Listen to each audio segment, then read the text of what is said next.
दोस्तों जय जय नमस्कार। मैं हूं परमात्मा मध्य और आप देख रहे हैं योग रारबेन। हमेशा की तरह आज फिर एक नया सवाल और महत्वपूर्ण चर्चा। सत्य की खोज ये क्या है, इसको कैसे किया जाए। वीडियो को पूरा देखिएगा। बहुत महत्वपूर्ण सवाल है। जीवन में अगर सारी समस्याओं को एक ही रास्ते से और ऐसे चुटकियों में हल करना चाहते हैं तो इसको मिस मत करना। चैनल पे नए हैं तो सब्सक्राइब ज़रूर करिएगा, वीडियो को लाइक करिएगा, शेयर करिएगा, कमेंट करिएगा, ताकि मुझे आपका कमेंट बहुत सारे लोगों को मार्गदर्शन देता है और शक्ति देता है और मुझे आपसे चर्चा करने का अवसर देता है। तो ये सभी के हित में और मैं बातें आपकी समझ सकूं, ये इसलिए महत्वपूर्ण है। तो वीडियो को पूरा देखिएगा। आप इसे कैसे खोज पाएंगे ये वीडियो के अंत में पूरी तरह बिल्कुल क्लियर करके जाऊंगा। और अगर वैसा कर पाते हैं थोड़ा सा भी तो आपको बिल्कुल ऐसे सत्य चमड़े की आंखों से दिख जाएगा। इस बात की गारंटी दे रहा हूँ। इसलिए इसे पूरा ध्यान से देखिए, सावधानी पूर्वक। और अगर एक बार में कोई बात समझ में ना आवे तो उसको फुर्सत में देखिएगा और गंभीरता से देखिएगा। चलिए शुरू करते हैं।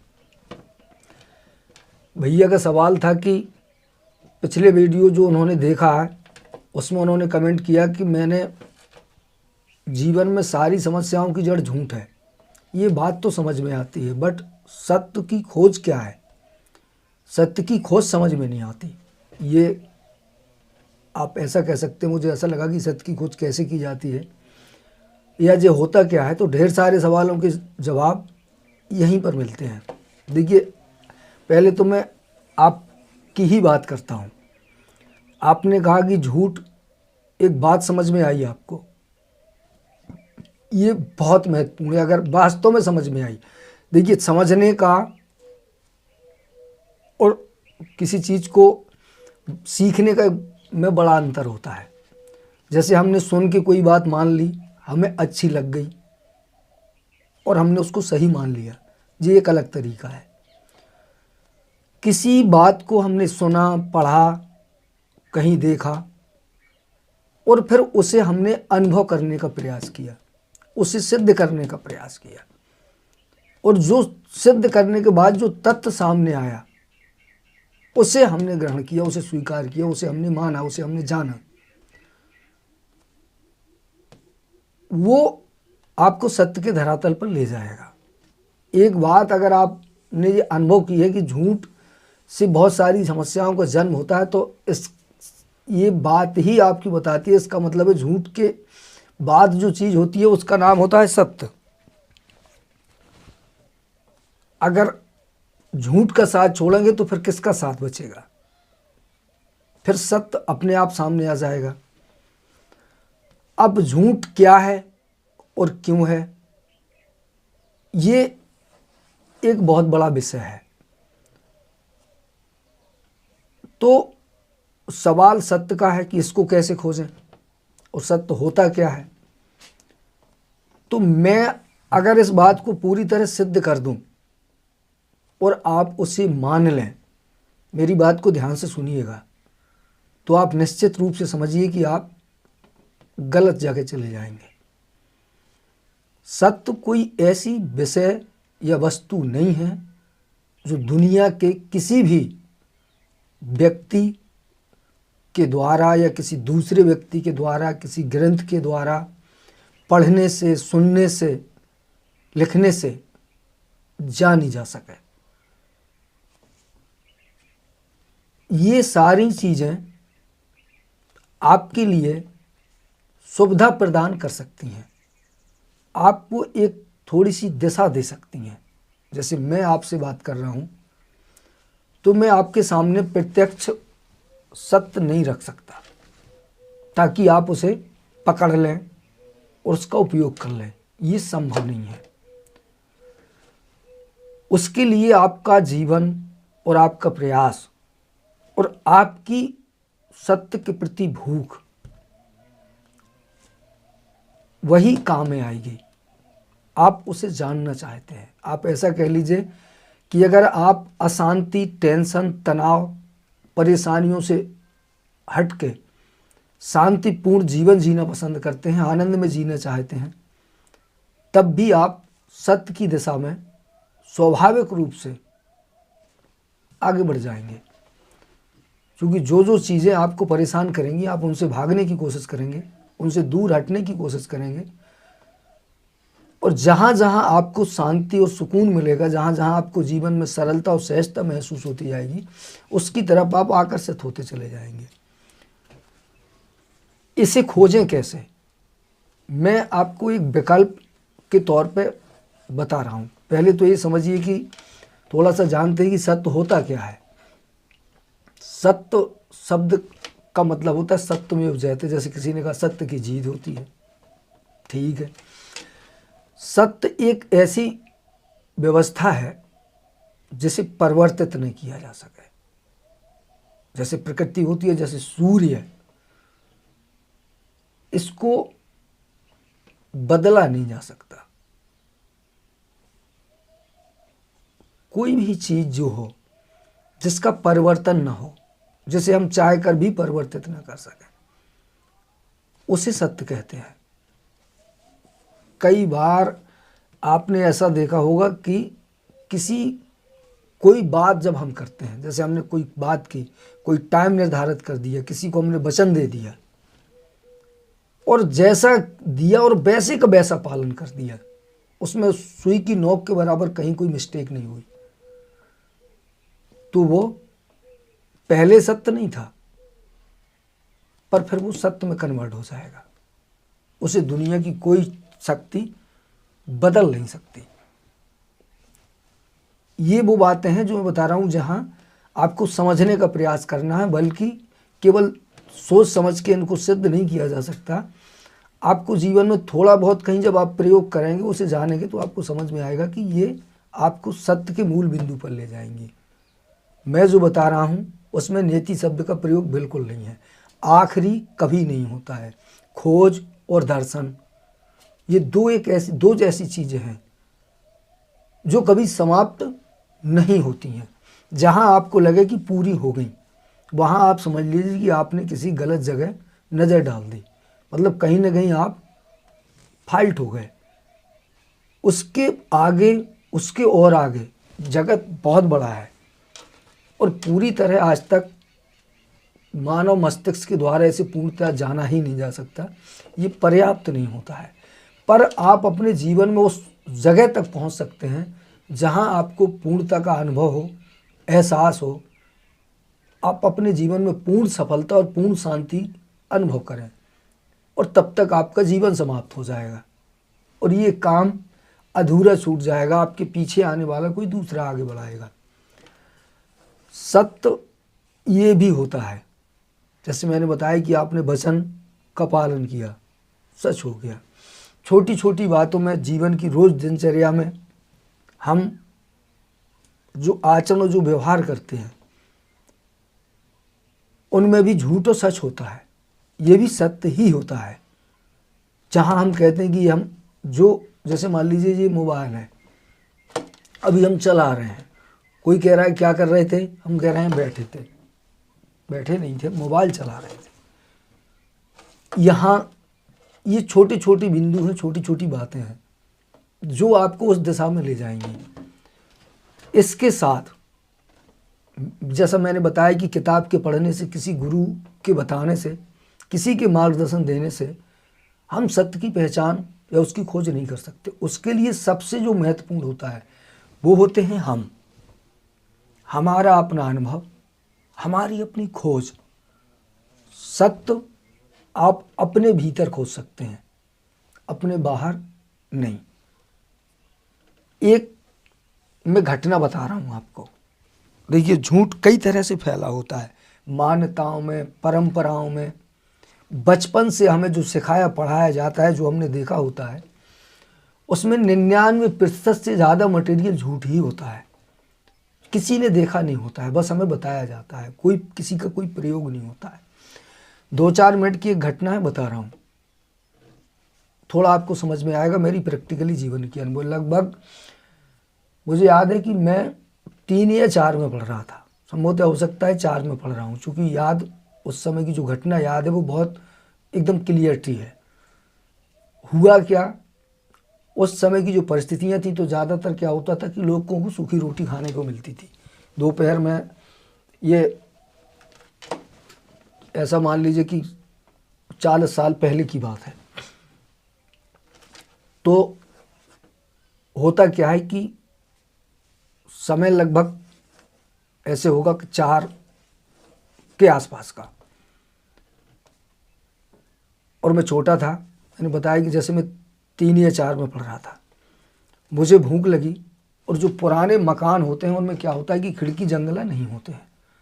एक मकान के अंदर एक, फिर एक मकान, ऐसे एक, फिर दूसरा और फिर तीसरा।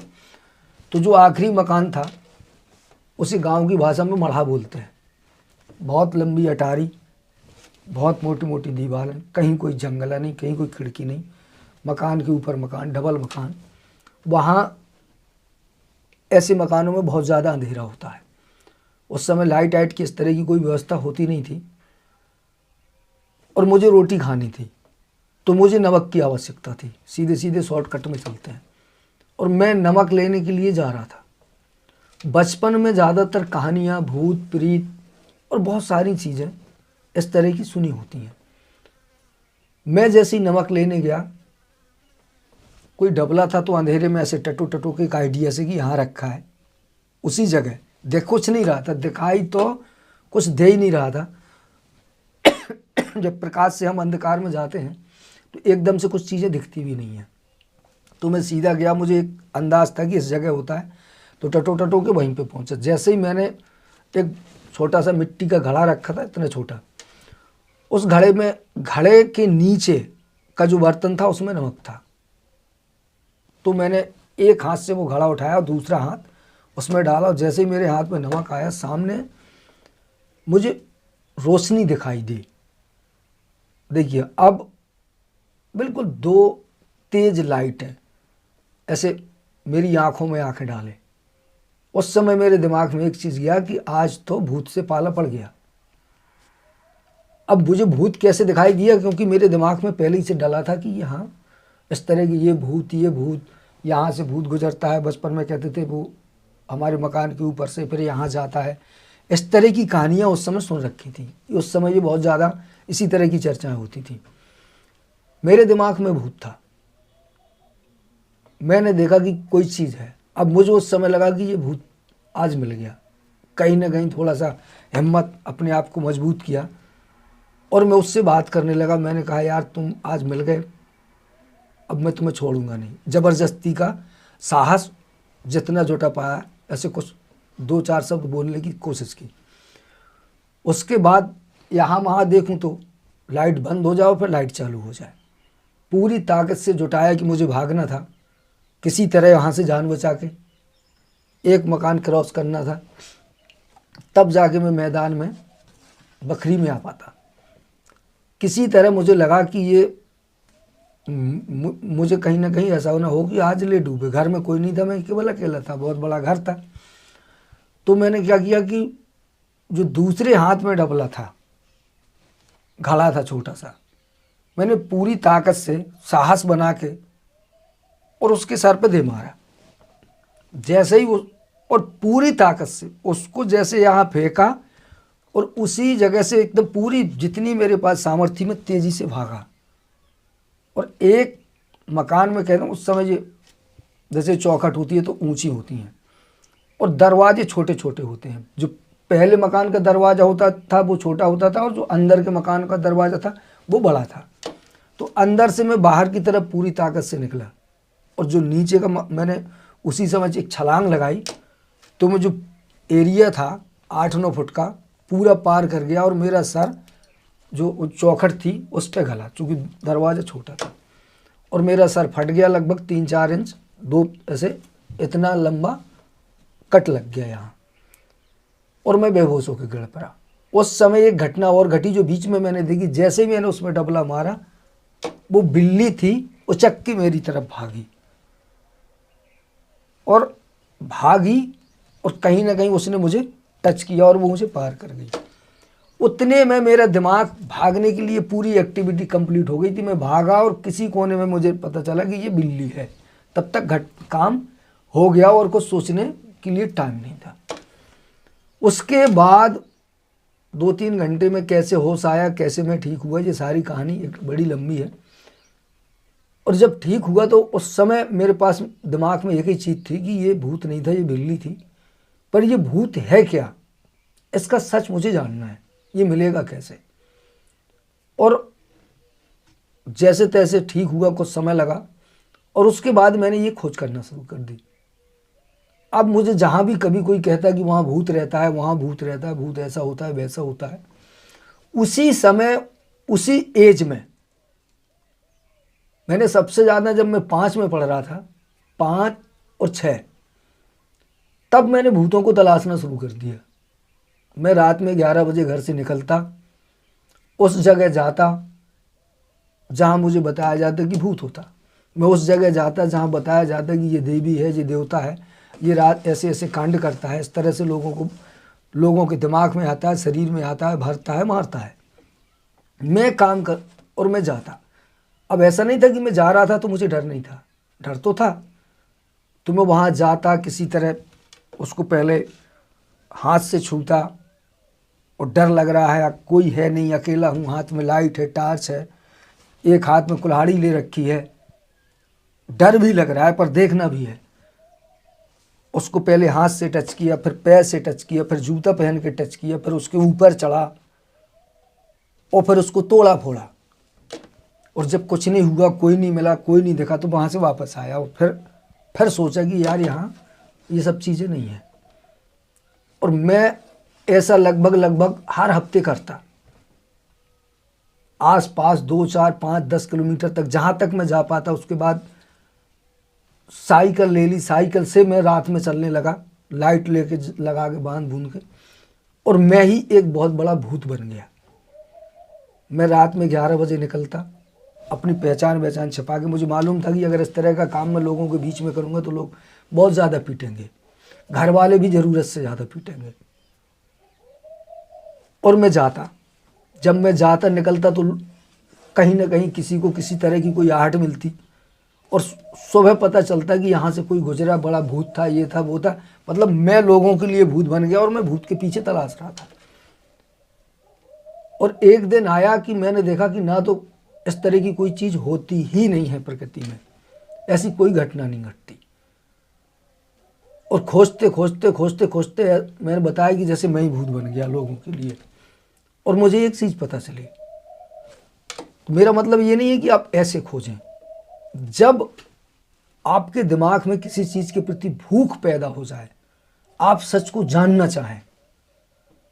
आज मैं सोचता हूँ कि उस समय जो मेरी एज थी, 5 में, 6 में, 7 में जो लड़का पढ़ते हैं, बहुत कम एज होती है। और मैं विद्रोही हो गया उस समय, समाज से भी। और जब मैंने ये चीज़ पहली बार देखी तो पहली बार मुझे पता चला कि यार कितना लंबा झूठ है। उस समय ने मेरे सपोर्ट में ना मम्मी ना पापा, मतलब ये पूजा पाठ का दौर था, झाड़ फूंकी का दौर था। तो जब मैं आता, लोगों के बीच में बैठता, सुनता, तो मुझे बड़ा अजीब लगता कि यार इनको मालूम ही नहीं है। अभी मैं उसको फोड़ के आया जिसका सर, और अभी जो उसके सर पर जाके नारियल चढ़ाएगा, पूजा पाठ करेगा, वो उसने इसको पटक दिया। मैं उसका सर उसको तोड़ फोड़ के आया। मैं तोड़ फोड़ के आया, पीछे से 2 दिन बाद लोग उसको बना रहे हैं, डेंटिंग पेंटिंग कर रहे हैं उसकी। अब मैं सोचता कि ये मेरे साथ क्यों नहीं हुआ। और कुछ समय चलते चलते 1-2 लोगों को ये पता चला कि यार ये कांड तो इसने किया। तो मैंने उनसे कहा कि अब जब ये मेरा कुछ नहीं बिगाड़ सका तो तुम क्या बिगाड़ पाओगे। मैं इसके साथ अगर ऐसा कर सकता हूँ, ये भूत और भगवान दोनों है तुम्हारा, तो मैं तुम्हारे साथ भी कुछ कर सकता हूँ। तो लोगों को डर लगा कि ये तो पागल आदमी है यार, ये कुछ भी कर सकता है। तो जिनको मालूम चला वो लोग शांत हो गए। और धीरे धीरे उनके मन में सवाल हुआ कि यार इसके साथ ऐसा क्यों नहीं हुआ। और फिर उन्होंने बातचीत का सिलसिला शुरू किया और मैंने बताया कि मुझे नहीं लगता कि कहीं कुछ है, मुझे इससे दुश्मनी नहीं है, मैं इसको सही या गलत नहीं मानता, इससे कोई लेना देना नहीं है। मेरा सर फूटा इस मान्यता की वजह से। तो मैं बस जानना चाहता हूँ ताकि दोबारा मेरा कभी सर न फूटे, पैर न टूटे, इस तरह के डर में मैं घबराऊँ ना यार। मैं मरते मरते बचा, और जो तकलीफ मैंने बहुत समय तक झेली वो एक अलग चीज़ थी। तो मेरा मतलब ये नहीं कि ये कहानी सत्य की खोज थी या उसका अंत था, बट ये घटना, इस घटना ने मुझे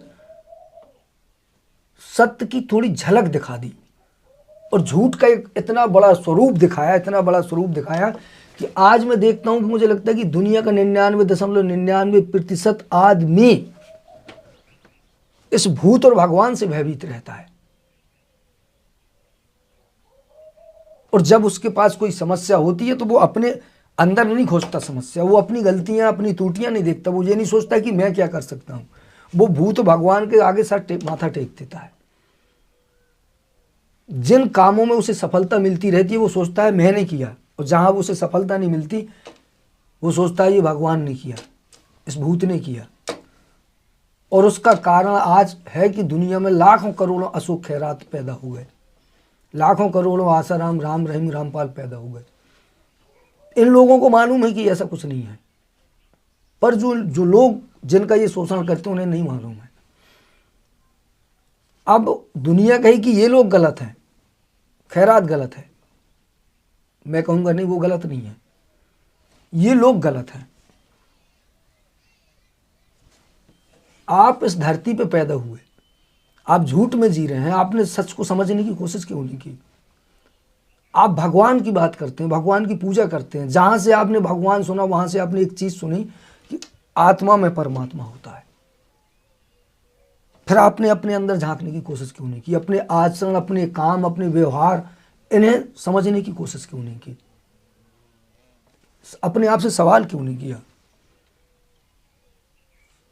आप किसी कारण से, किसी वजह से झूठ बोल सकते हैं, फिर आप सामने वाले की बात को कैसे मान ले गए? वो क्यों नहीं झूठ बोल सकता जब आपसे हम झूठ बोलते हैं?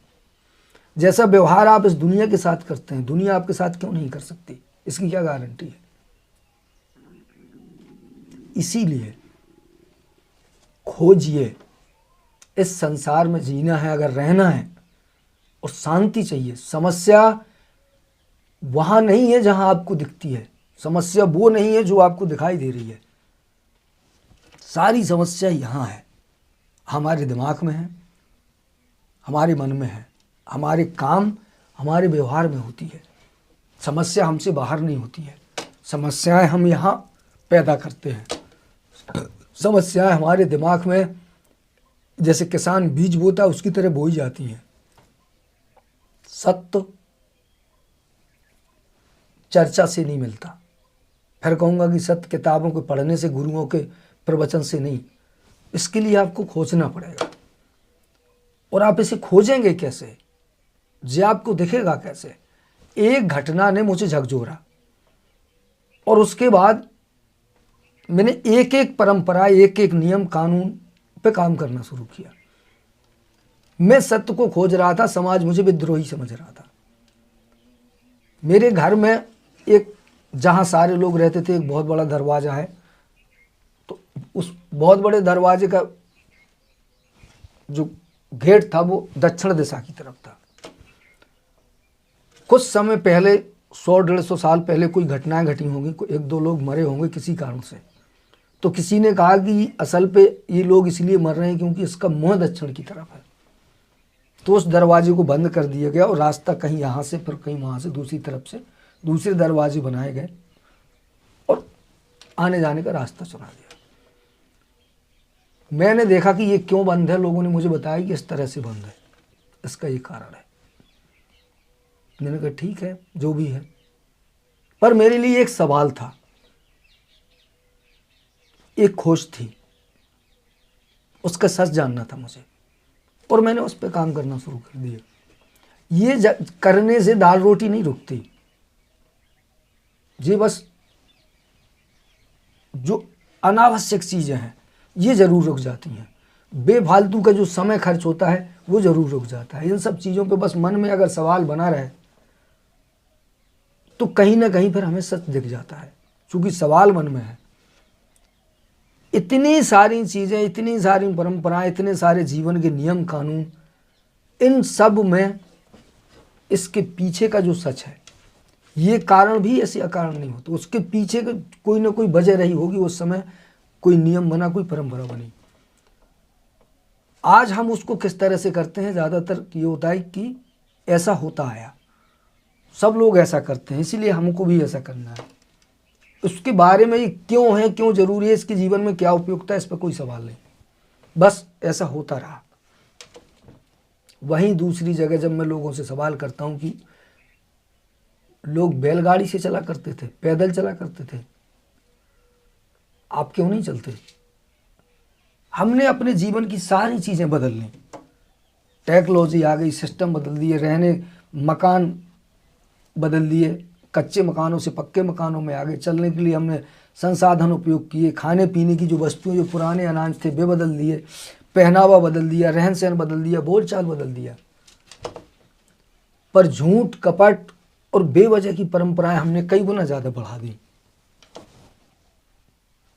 ये सवाल है, और सवाल एक ऐसी व्यवस्था है जो आपको सत्य की खोज पर ले जाती है। आपके जीवन में, आपके इर्द गिर्द कितनी चीज़ें हैं जो आपको प्रभावित करती हैं, कितने कार्यों पे आप सवाल कर सकते हैं। सवाल, खोज का मतलब होता है सवाल। अगर आपको सवाल करना आता है तो उत्तर प्रकृति देने के लिए विवश होती है। उत्तर आपको किसी से नहीं लेना, किसी भी व्यक्ति से नहीं लेना। सवाल आपके मन से, आपके दिमाग से हटने ना पाए। उत्तर को आने के लिए मजबूर होना पड़ेगा, और उत्तर भी आपके ही भीतर से आएगा, प्रत्यक्ष दिखाई देगा। विद उदाहरण की सारी चीज़ें घट जाएंगी, आपको दिख जाएंगी। ये कोई तुक्का सा ही बात नहीं है। बस सवाल को अपने मन में स्थिर करके रखो, उसको जाने मत दो। ऐसा ना हो कि अभी आपको लगा कि आज ये क्या है, इसके बारे में जानना, और उसके बाद 2 घंटे बाद आप भूल गए, आपने दूसरा डाल दिया। उत्तर, जितनी ज़्यादा सवाल, जितना ज़्यादा आपके मस्तिष्क में प्रभावी हो जाएगा, उत्तर उतनी ज़्यादा जल्दी आ जाएगा। सवाल, उत्तर की जितनी ज़्यादा आप आवश्यकता महसूस करेंगे, उतने कम समय में उत्तर आपको मिल जाएगा। अब सवाल करें कैसे, ढूंढें कैसे? तो उसके लिए जैसे मैंने बताया कि सत्य की खोज करते करते, खोजते खोजते रास्ते में मेरे पास एक काम आया। किसी ने मुझे बताया कि निश्चित समय पर 6:50, 7:05 रोज शाम को 6:50 से 7:05 पर मौन खड़े हो जाओ और 2 सवाल करो, मैंने आज क्या किया और मुझे क्या करना चाहिए। ये बात सुनते ही मेरा दिमाग सनसना गया, चूंकि ये बात मुझे पता चली लगभग जब मैं 21-22 साल की एज थी मेरी, और मैं चीज़ें खोज रहा था 8-9 साल की एज से। 8-10 साल से पहले ही मैंने इतनी ज़्यादा बहुत सारी चीज़ें कर डाली थी जो लोगों की सोच और कल्पना के परे होती है, जहाँ लोग, मतलब जिसका नाम लेने से लोगों के पसीने छूट जाते हैं, कांप जाते हैं लोग, कदम रखने से लोगों को हार्ट अटैक आके मौत हो जाती है। उन सबको मैं पहले ही हल कर चुका था। उसके बाद भी मुझे लग रहा था कि बहुत सारी चीज़ें ऐसी हैं जो मुझे जाननी है। मेरे मन में सवालों के अलावा और कुछ नहीं था। मैं पढ़ाई कर रहा था, काम कर रहा था, घर में रह रहा था, लोगों के बीच था, पर सवाल अनगिनत थे। जो भी किताब पढ़ता, आध्यात्मिक पढ़ता, जो भी पढ़ता, उसमें से 50 सवाल मुझे मिल जाते। और उसके बाद जब ये बात मिली, मैं उसी समय जान गया कि सवाल, बहुत सारी चीज़ों के हल मुझे नहीं मिले थे। तो मैंने समझा कि असल पे मैंने उस सवाल को प्राथमिकता दी ही नहीं थी। उत्तर तो प्राथमिकता से प्राप्त होता है। मैंने जिस चीज़ को प्राथमिकता दी उसका उत्तर मुझे मिला, उसको मैं खोज पाया।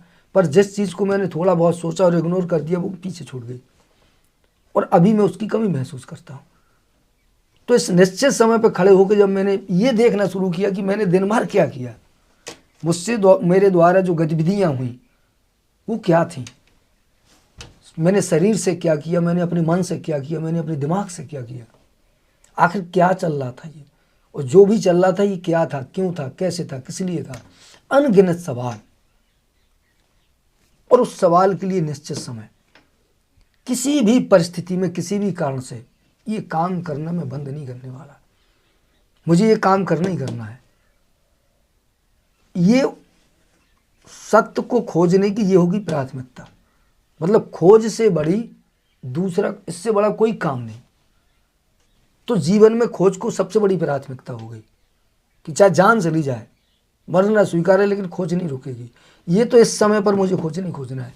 एक प्रकृति का एक वातावरण, एक सिस्टम होता है। किसी काम को जब आप निश्चित समय से बांधते हैं तो मालूम है क्या होता है, उस समय के आते आते उसके इर्द गिर्द विचारों का जन्म होने लगता है।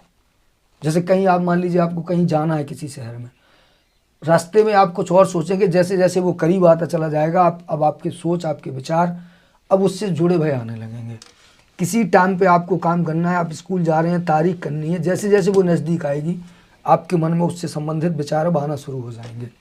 जितने नज़दीक वो समय आता चला जाएगा आप स्वाभाविक रूप से उसमें सक्रिय होते चले जाएंगे। विचार जन्म कैसे लेता है? एक टाइम आपने जब इस तरह से निर्धारित किया कि किसी भी कारण से, किसी भी परिस्थिति से इस काम में भूल से भी भूल नहीं होगी, तो आप जानते हैं आपने ये काम क्यों किया, उसका उद्देश्य मालूम है। खोजना है, जानना है कि आखिर मैं क्या हूं, क्यों हूं, कैसे हूं, और मैं जो कर रहा हूं ये सब क्या है। तो ये हो गई खोज। और आवश्यकता, जिस आवश्यकता के लिए आप ये काम कर रहे हैं उसको आपने एक बड़ी प्राथमिकता दे दी। अब आप देख रहे हैं कि आपने क्या किया और जो किया उससे क्या निकला। उसके बाद आप सवाल खुद से कर रहे हैं, अब मुझे क्या करना चाहिए। तो ये चीज़ आपको सवाल भी देगी, ये काम आपको सवाल भी देगा और उत्तर भी देगा, और प्रयोग करने के लिए आपको टारगेट भी देगा। सारे मेथड तैयार करेगा और बनाएगा भी, रास्ते भी दिखाएगा। अब ये कोई दूसरा नहीं होगा, जैसे मैं नहीं होऊंगा आपके पास, आप स्वयं से सवाल कर रहे होंगे। ये समय केवल इसलिए कि आप इस काम को हर हाल में कर पाएंगे। और धीरे धीरे धीरे धीरे पहले छोटी समस्याएं हल करेंगे, छोटे छोटे सवाल करेंगे, जैसे जैसे गहरे जाएंगे सवाल कभी खत्म नहीं होंगे, जीवन खत्म हो जाएगा, ये तो गारंटी है। क्योंकि मैंने बताया कि ये जगत इतना बड़ा है, ब्रह्मांड, कि इसको पूरा खोजा नहीं जा सकता। लेकिन इसके साथ एक घटना घट जाएगी कि आप इस खोज में निरंतर सत्य के और करीब चले जाएंगे। आपको पता नहीं चलेगा कि आपके जीवन में सत्य का समावेश किस तरह से हो गया। आप स्वयं एक सत्य का पुंज बनते चले जाएंगे, झूठ आपसे निकलता चला जाएगा, बेकार की चीज़ें घटती चली जाएंगी और ओरिजिनल चीज़ें आती चली जाएंगी। और आपको पता नहीं चलेगा कि पूरा जीवन उस दिन से लेकर आखिरी तक आप एक रस जीवन जी गए। जिंदगी का मतलब जैसे हर दिन एक नया सवाल। आप समझिए समस्या क्या है, सवाल है। समस्या कुछ नहीं है, बस एक सवाल है। कोई मर गया, एक्सीडेंट हो गया, 10 लाख चाहिए, कहाँ से आए, कैसे आए, सवाल है। जैसे ही उत्तर मिलेगा समस्या खत्म, शांति मिल जाएगी। समझिए ये बात को। कोई घटना घट गई, कुछ हुआ, पैसा चाहिए, बीमार हैं, फसल खराब है, नौकरी चाहिए, पढ़ाई करना है, पास होना है, कैसे, सवाल है। जैसे ही उत्तर मिलेगा खुशी मिलेगी, शांति मिलेगी, हल्के हो जाएंगे। सोचिए अगर ना सवालों का क्रम टूटे और ना उत्तर का क्रम टूटे तो एक तरफ दोनों चीजें चलेंगी। यहां सवाल चल रहा है, यहां उत्तर मिल रहा है, यहां सवाल चल रहा है, यहां उत्तर मिल रहा है, तो फिर ना आप अशांति महसूस करेंगे और ना शांति। एक एवरेज में आपका जीवन हो जाएगा, लगातार चलते चले जाएंगे, ना दुख होगा ना शांति होगी, और जीवन के अंत तक आप एक रस जीवन जिएंगे। कहते ना कि जैसे गहरी खोए में घुसे और गहरे सागर में डूबते चले गए और जीवन पार हो गया। जीवन का उद्देश्य बस इसे आराम से तय करना है, एक सफ़र की तरह। ये सफ़र है और इसे सुकून से गुजारना है। इसके बीच एक घटना और घट जाएगी कि जितनी चीज़ें आप खोजेंगे, आपके पीछे आने वालों को जितना ज़्यादा आप संघर्ष करेंगे, आपके पीछे आने वालों के लिए रास्ता उतना ज़्यादा सहज होता चला जाएगा। और ये मैं प्रैक्टिकली प्रयोग और जो मैंने करके देखा वो बता रहा हूँ। बहुत सारी समस्याएं लोगों की मेरे जो आसपास हैं, मेरा नाम लेने से हल हो जाती हैं। आजकल नई जो युवा पीढ़ी है, इसके मन में भी बहुत सारे सवाल बहुत सारी चीज़ों को लेकर होते हैं, और जब हल नहीं मिलता और जब लोग दबाव और परेशान करते हैं, तो उनके पास एक उत्तर होता है कि इस समस्या के समाधान के लिए एक काम करते हैं, उस व्यक्ति को बुला लेते हैं और समस्या वहीं, बाकी के लोग वहीं कहते हैं फिर हल हो गई, रहने दो। बहुत बड़ी बात होती है, छोटी सी मोमबत्ती, छोटी सी लौ बहुत बड़े अंधकार को दूर करती है। उसी के प्रकाश में सारा संसार अंधकार है। मान लो सूरज छिप गया महीनों सालों के लिए, लेकिन अगर आपके पास एक मोमबत्ती है जो ऐसी है कि जो कभी बुझने वाली नहीं है, आप उसके प्रकाश में पूरा जीवन जी जाएंगे। आपको यहाँ से दिल्ली तक देखने की आवश्यकता नहीं होती है हमें, बस उसके प्रकाश के अंतर्गत हम उसी को लेकर दिल्ली चले जाएंगे। जैसे जैसे आप आगे बढ़ते जाएंगे, वैसे वैसे उसका प्रकाश, उसी के प्रकाश में आप वो सब कर लेंगे जो चाहिए। इसीलिए आपने पास एक सत्य की मोमबत्ती जलाइए, चिंगारी जलाइए। जैसे मैंने शुरुआत में कहा था कि किसी वचन, किसी शब्द को आप बोल लें और उसे जस का तस कर लें, तो पहले वो सत्य बन जाएगा उसी समय। कोई एक शब्द ऐसा, कोई एक बात ऐसी, कोई एक वचन ऐसा जिसे जगत का जड़ और चैतन्य में दुनिया की कोई ताकत उसे टाल ना सके, तो वो सत्य में कन्वर्ट हो जाएगा। जैसे मैंने कहा कि मैंने एक काम किया कि इस निश्चित समय पर इस सृष्टि की कोई भी समस्या जड़ और चैतन्य के बीच मुझे ये काम करने से नहीं रोक सकती। मैं करता हूँ, विधिवत करता हूँ। तो ये अपने आप में सत्य बन गया। दुनिया का कोई भी व्यक्ति जो मुझे जानता है, उसको ये मालूम है कि इस समय पर ये व्यक्ति इस कंडीशन में होगा, इसमें संशय के लिए कोई स्थान नहीं। उसे खुद पर भरोसा नहीं है, बट मेरे काम पर है, और जितना मुझे उतना ही उसे है। ये एक दीपक है, इसकी लौ में आप अपना पूरा जीवन ऐसे जिएंगे जिसकी आपने और दुनिया ने कल्पना नहीं की होगी। तो कोशिश करिएगा। मैंने बताने का प्रयास किया, और जैसा मैंने शुरू में कहा था कि पूरी तरह बता सकूं और आपको समझ में आ सके, ये संभव नहीं है। उसके लिए आपको स्वयं खोजना पड़ेगा। बस प्रयास करिए और देखिए समस्याएं, जैसे ना बहुत अंधकार में होते हैं हम, और माचिस की तीली जलाते ही अंधेरा गायब होता है। सत्य की दिशा में कदम बढ़ते ही आपको प्रकाश दिखना शुरू हो जाएगा, और जैसे ही प्रकाश मिलेगा तत्काल आपको शांति अनुभव होगी। अरे थोड़ा प्रकाश आया, और बस उसी में काम शुरू। प्रकाश बढ़ता जाएगा, उसमें सत्य को खोजते जाइए, और उसी दीपक में सत्य का तेल डालते जाइए। जो जो चीज़ें खोजेंगी तो वो दीपक बढ़ता चला जाएगा, प्रकाश बढ़ता चला जाएगा, और अंधेरा घटता चला जाएगा। जहाँ अंधकार होता है, प्रकाश की उपयोगिता भी वहीं होती है। जहाँ झूठ होता है, सत्य का महत्व भी वहीं पता चलता है। तो कमेंट करिएगा, क्या समझ में आया आपको, मुझे ज़रूर बताइए। और आगे क्या जानना चाहते हैं उसके लिए सवाल अवश्य करिएगा। तो मिलता हूँ अगले वीडियो में। जानकारी कैसी लगी ये भी बताइएगा। जय जय।